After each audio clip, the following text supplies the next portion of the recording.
అదే గోరుగా వచ్చి మిమ్మల్ని చూస్తే సింగిల్ గా మా తిరుమల విషయం బాగా గుర్తొస్తుంది. తిరుమల విషయంలో ఏదైనా అప్డేట్ ఉంటే ఒక్కటి చెప్పేయండి, తర్వాత మనం రిలీజ్ చేయాలి. తిరుమల శ్రీవారి సన్నిధిలో నేను ఇటీవల స్వామివారి దర్శనానికి వెళ్ళాను. ఎందుకు అంటే భగవంతుని దర్శనం తర్వాత భక్తులు ఎంతో ప్రాధాన్యత ఇచ్చేది, ప్రాముఖ్యతగా పరమ పవిత్రంగా భావించేది తిరుమల శ్రీవారి లడ్డూలు.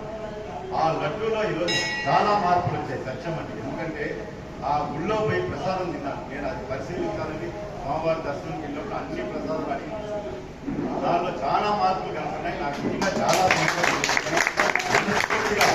ఎవరైతే స్వామివారి సేవకులుగా వచ్చారో వాళ్ళకి సభాముఖంగా కృతజ్ఞతలు తెలియజేస్తున్నా.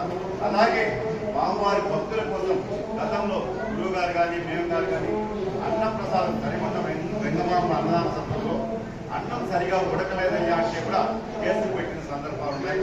కానీ ఈరోజు వచ్చినటువంటి అధికారి ప్రత్యక్షంగా పర్యవేక్షించి దానిలో అన్ని కూడా మౌలిక సదుపాయాలు ఏర్పాటు చేసి నాణ్యతా ప్రమాణాలు పాటిస్తామని చెప్పని కఠినంగా నిర్ణయాలు కూడా తీసుకుంటున్నారు. కాబట్టి అలాంటివి జరగాలి. భగవంతుని కోసం ఎంతో దూరం నుంచి ఎన్నో ప్రయాసం కోర్చి వచ్చే భక్తులకి వాళ్ళు కోర్టులే స్వామివారి దర్శనం తర్వాత ఆ లడ్డు మనం ఎక్కడి నుంచి వచ్చామని మన గ్రామాలకు తీసుకుపోతే 10 రోజులైనా వారం రోజులైనా లడ్డు చెడకుండా ఉండేదండి. కదా ఈరోజు 2-3 రోజులకే పాడైపోతుందని ఎంతో ఆవేదనతో చెప్పాం.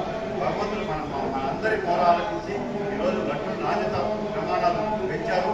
అన్నదానంలో కూడా